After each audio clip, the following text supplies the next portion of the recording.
بسم اللہ الرحمن الرحیم۔ السلام علیکم ورحمۃ اللہ وبرکاتہ۔ میرا موضوع ہے رمضان المبارک کا روح کیا ہے اور رمضان المبارک کا پیغام کیا ہے۔ اللہ تبارک و تعالیٰ نے قرآن کریم میں ارشاد فرمایا، یا ایھا الذین آمنوا کتب علیکم الصیام کما کتب علی الذین من قبلکم لعلکم تتقون۔ اے لوگوں، اے ایمان والو، کتب علیکم الصیام، تم پر روزے فرض کیے گئے ہیں اور تم سے پہلے لوگوں پر بھی روزے فرض کیے گئے تھے۔ اس کا مقصد کیا ہے روزوں کا؟ لعلکم تتقون، تاکہ تم متقی بن جاؤ، پرہیزگار بن جاؤ۔ روزے کا روح ہے تقوی اور پرہیزگاری۔ مفسرین نے لکھا ہے کہ تقوی کی علامات میں سب سے آخری درجہ تقوی کا کیا ہے کہ شرک سے بچنا۔ ایک آدمی نمازیں بھی پڑھتا ہے، روزے بھی رکھتا ہے، حج بھی کرتا ہے، لیکن شرک ہے، اللہ تعالیٰ کے ساتھ شریک ٹھہراتا ہے، تو اس کے روزے اور نمازیں قبول نہیں ہیں۔ اس لیے تقوی کی سب سے آخری علامت ہے شرک سے بچنا، اور تقوی کا سب سے اعلیٰ درجہ ہے اللہ تعالیٰ کے احکامات اور رحمت کائنات صلی اللہ علیہ وسلم کے مرضی کے مطابق زندگی گزارنا۔ قرآن کریم رمضان المبارک میں اترا ہے اور تمام کتابیں رمضان المبارک میں اتری ہیں، اور قرآن کریم کا جو مرکزی مضمون ہے وہ ہے توحید۔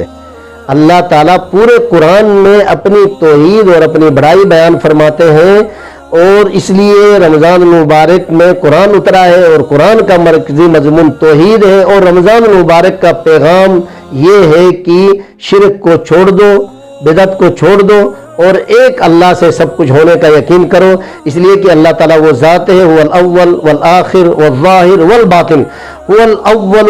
حضرت سید فاطمہ رضی اللہ تعالیٰ عنہ ان الفاظ میں اس قرآن کریم کی آیت کی تشریح فرماتی تھی، هو الاول لیس قبلک شیء، اے اللہ تو اول ہے، تجھ سے پہلے کوئی نہیں، والآخر تو آخر ہے، تیرے بعد کوئی نہیں، والظاہر تو تمام ظاہری حالات کو جاننے والا، والباطن تو تمام باطنی حالات کو جاننے والا۔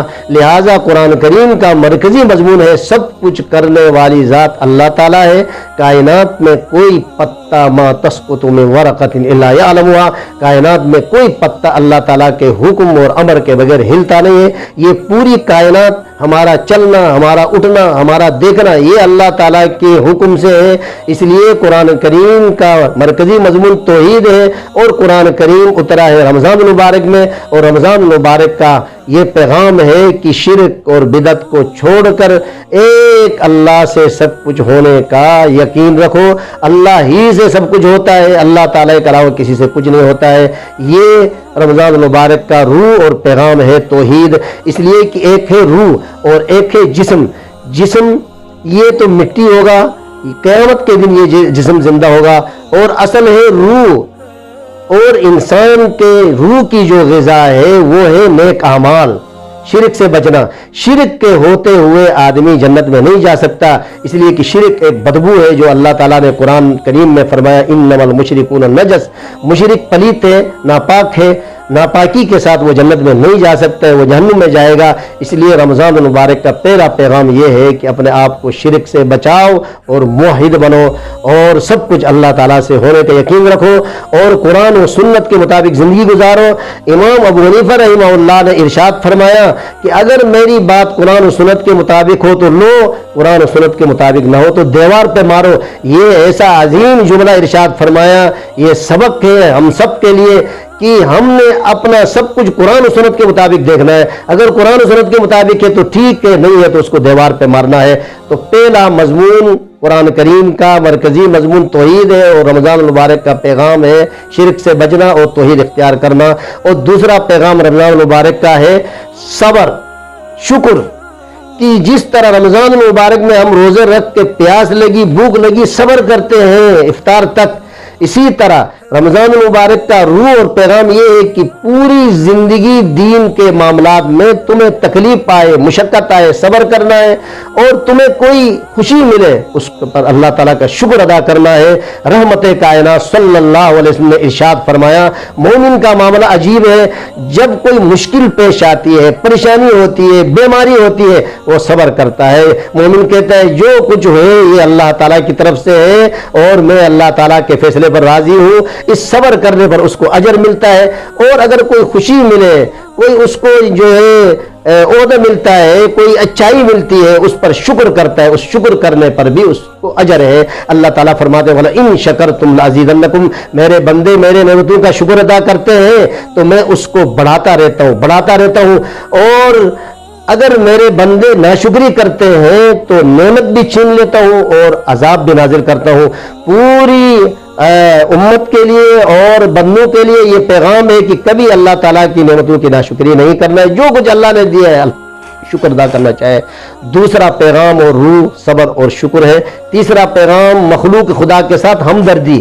ایک سرمایہ دار آدمی روزہ رکھتا ہے جو عیش عشرت کی زندگی میں تھا، لیکن روزے کی وجہ سے اس کو بھوک لگی، پیاس لگی، وہ افطار تک اس نے صبر کرنا ہے، تو اس کے دل میں یہ بات ہوگی کہ وہ غریب جو پورے سال بھوک اور پیاس برداشت کر رہے ہیں ان کا کیا حال ہوگا۔ یعنی رمضان المبارک کا روح ہے مخلوق کے ساتھ ہمدردی۔ نبی اکرم صلی اللہ علیہ وسلم کی حدیث قدسی ہے، فرمایا ارحموا من فی الارض یرحمکم من فی السماء، تم زمین والوں پر رحم کرو، عرش والا تم پر رحم کرے گا۔ واللہ فی عون العبد ما کان العبد فی عون اخیہ، اللہ تبارک و تعالی اس وقت تک بندے کی مدد کرتا رہتا ہے جب تک بندہ اللہ کی مخلوق کی مدد کرتا ہے۔ اس لیے ہمیں چاہیے کہ ہم اپنے مخلوق کی ہمدردی کریں، مخلوق کے ساتھ رحم کریں، اس لیے کہ اللہ تعالیٰ کو سب سے زیادہ وہ بندہ پسند ہے جو مخلوق کے ساتھ ہمدردی کرتا ہے۔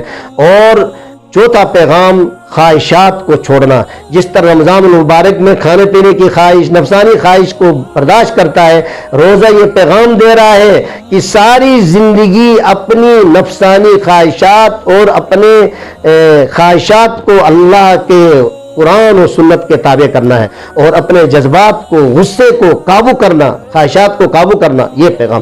اور پانچواں پیغام رمضان المبارک کا یہ ہے کہ جس طرح رمضان المبارک میں مسلمان زیادہ عبادت کرتا ہے، زیادہ مسجدیں آباد ہوتی ہیں، رمضان المبارک کا یہ پیغام ہے کہ جس طرح رمضان المبارک میں مسجدیں آباد ہوتی ہے، پوری زندگی 5 وقت کی نمازوں میں مسجدوں کو آباد کرنا ہے، عبادت کرنا ہے، قرآن پڑھنا ہے۔ اس لیے کہ یہ نمازیں صرف رمضان المبارک میں نہیں، یہ ہمیشہ فرض ہیں۔ اس لیے پانچواں پیغام رمضان المبارک کا یہ ہے کہ ساری زندگی اللہ تعالیٰ کی عبادت میں، احکامات میں گزارنا ہے۔ اس لیے کہ قیامت میں اس گھڑی کا سب سے زیادہ افسوس ہوگا جو دنیا میں اللہ کی یاد کے بغیر گزری۔ آئیے ہم رمضان المبارک کے ان پیغامات کو اس روح کے مطابق پوری زندگی گزارے۔ اللہ تعالیٰ مجھے اور آپ کو توفیق عطا فرمائے۔